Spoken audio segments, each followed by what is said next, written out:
Welcome back to my channel. मित्रों, महत्वपूर्ण खबर के साथ उपस्थित हूँ। बेसिक शिक्षा विभाग से संबंधित बिग ब्रेकिंग न्यूज़ के संबंध में आप अपडेट हो जाएं और साथ ही साथ अभी तक चैनल पर नए हैं, सब्सक्राइब नहीं किया तो सब्सक्राइब करते हुए आइए महत्वपूर्ण खबरों के हेडलाइंस को देखते हैं। पुरानी पेंशन के संबंध में विधायक ने बहुत ही महत्वपूर्ण बात कही है और शिक्षा मित्रों को 24 घंटे के भीतर ही सहायक अध्यापक बनाया जाएगा। नई शिक्षा नीति का क्रियान्वयन होगा इसी सत्र से। शिक्षिका के फर्जी हस्ताक्षर से विद्यालय में उपस्थिति मानी जा रही थी और बीएससी ऑफिस से संबंधित शिक्षक उप शिक्षा निदेशक ने विद्यालय का किया औचक निरीक्षण और क्या स्थितियां वहां की देखी।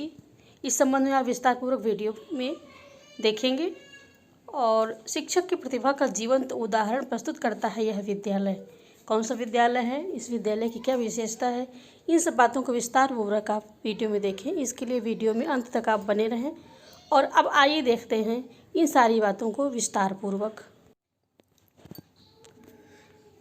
मित्रों, सहारनपुर उत्तर प्रदेश के विधायक द्वारा एक अच्छा प्रयास किया गया है और वह है पुरानी पेंशन से संबंधित मांग के संबंध में बात रखना, क्योंकि पुरानी पेंशन के लिए सभी शिक्षक और कर्मचारी प्रयासरत हैं।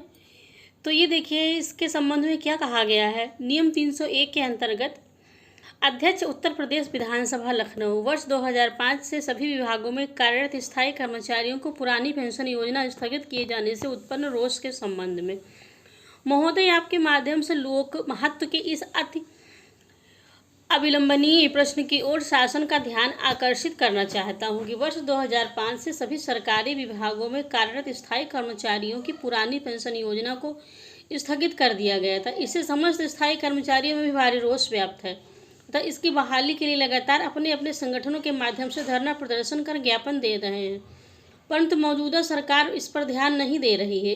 अतः लोक महत्व के इस अविलंबीय प्रश्न पर शासन का ध्यान आकृष्ट करते हुए पुरानी पेंशन बहाल करने हेतु निर्देशित करने का कष्ट करें। संजय गर्ग विधायक और डेट पड़ी हुई है 19 अगस्त 2021 की। शिक्षा मित्रों के संबंध में बहुत ही महत्वपूर्ण खबर है और ये है बदायूं जनपद से आई है। इसमें समाजवादी शिक्षक सभा की मासिक बैठक बुधवार को शिक्षक सभा के जिला अध्यक्ष चंद्रकेश यादव की अध्यक्षता में सपा कार्यालय गांधीनगर पर आयोजित की गई। बैठक में मुख्य अतिथि के रूप में सपा जिला अध्यक्ष प्रेम पाल सिंह यादव उपस्थित रहे। बैठक को संबोधित करते हुए सपा जिला अध्यक्ष प्रेमपाल सिंह यादव ने कहा कि समाजवादी पार्टी की अखिलेश यादव की पिछली सरकार में उत्तर प्रदेश के शिक्षकों के लिए तमाम जन कल्याणकारी योजनाओं का संचालन किया गया। शिक्षा मित्रों को सहायक अध्यापक बनाया गया, परंतु जैसे ही प्रदेश में भाजपा सरकार बनी, भाजपा नेताओं सपा सरकार की अभी शिक्षकों के हित की योजनाओं को बंद कर दिया गया। समाजवादी पार्टी के राष्ट्रीय अध्यक्ष अखिलेश यादव ने घोषणा की है कि 2022 में सपा सरकार बनते ही 12 घंटों के भीतर सभी शिक्षा मित्रों को सहायक अध्यापक बना दिया जाएगा। उत्तर प्रदेश में प्राथमिक, उच्च प्राथमिक, उच्चतर प्राथमिक वित्त विहीन संविदा पर कार्य कर रहे सभी शिक्षक भाजपा की जन विरोधी नीतियों से अत्यंत दुखी हैं और 2022 में समाजवादी पार्टी की सरकार बनवाकर ही दम लेंगे। प्रदेश बेसिक शिक्षा परिषद में शिक्षकों की भर्ती की मांग की जा रही है। प्रयागराज प्राथमिक विद्यालयों में नई शिक्षक भर्ती जारी किए जाने की मांग को लेकर बीटीसी, डीएलएड व बीएड प्रशिक्षुओं ने गुरुवार को बैठक की। विनोद पटेल के नेतृत्व में हुई बैठक में प्रशिक्षुओं ने रणनीति तैयार की। प्रशिक्षुओं ने कहा कि 2 साल से बेसिक विभाग में कोई भी भर्ती का विज्ञापन जारी नहीं हुआ है। बैठक में रजत सिंह, रमाकांत, जितेंद्र सिंह, तेज प्रताप, रोहित, दिनकर, सुशील यादव आदि मौजूद रहे। मित्रों, नई शिक्षा नीति के संबंध में कहा जा रहा है कि उच्च शैक्षणिक संस्थानों में नई शिक्षा नीति का क्रियान्वयन इसी सत्र से होना है। राज्य विश्वविद्यालयों ने इसकी तैयारी भी लगभग पूरी कर ली है। इसे देखते हुए शासन ने 2 चरणों में विश्वविद्यालयों के कुलपतियों की वर्चुअल समीक्षा बैठक बुलाई है, जिसमें उन्हें 10 से 12 मिनट में नई शिक्षा नीति के क्रियान्वयन की रूपरेखा प्रस्तुत करनी होगी।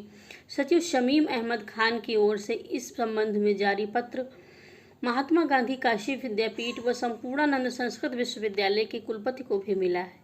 इसमें शिक्षा संस्कृत उत्थान न्यास नई दिल्ली में सचिव अतुल कोठारी की ओर से 1 व 2 सितंबर को वर्चुअल समीक्षा बैठक में उन्हें नई शिक्षा नीति के क्रियान्वयन के संबंध में ऑनलाइन प्रस्तुतिकरण करने का निर्देश दिया गया।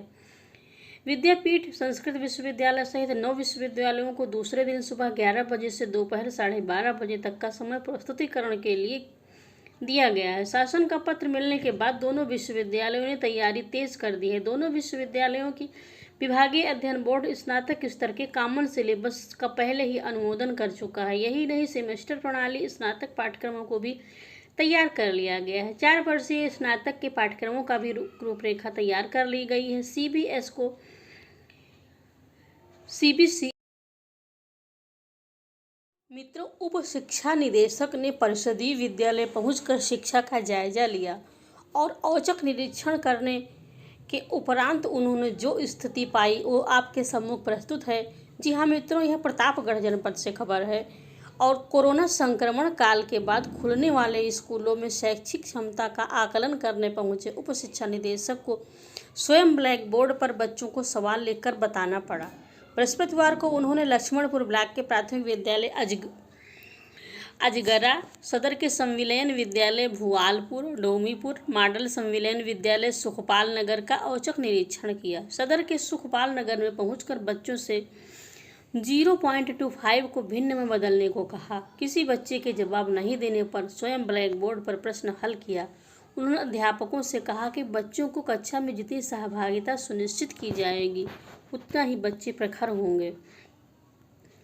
और ये प्रतापगढ़ जनपद में सुधीर सिंह को BSA का चार्ज दिया गया है। प्रतापगढ़ जिले में BSA का प्रभार लेने वाले BEO सुधीर सिंह को BSA का फुल चार्ज मिल गया है। बृहस्पतिवार को DM का आदेश BSA कार्यालय पहुंच गया। अब नीतिगत और वित्तीय निर्णय BSA ले सकेंगे। मित्रों, यह खबर बलिया जनपद से है और हमारे बहुत से शिक्षक भाई और बहन ऐसे हैं जिन्होंने अपनी मेहनत और प्रतिभा के बल पर परिषदीय विद्यालयों को चमका दिया है और शिखर पर पहुंचाया है। ऐसे ही अध्यापकों में एक मिसाल के तौर पर है और जीवंत उदाहरण है। अध्यापकों के लिए संघर्ष कर रहे शहरी क्षेत्र के विद्यालयों के बीच बेहतर संचालित हो रहे विद्यालयों की भी कमी नहीं है और इसका उदाहरण नगर क्षेत्र का प्राथमिक विद्यालय वजीरापुर एकल विद्यालय होने के बावजूद प्रधानाध्यापक डॉक्टर सुनील गुप्त के संघर्षों की देन है कि यहाँ प्रतिवर्ष लगभग 150 बच्चों का नामांकन रहता है। यही नहीं, विद्यालय की गणना जनपद के उत्कृष्ट विद्यालयों में होती है।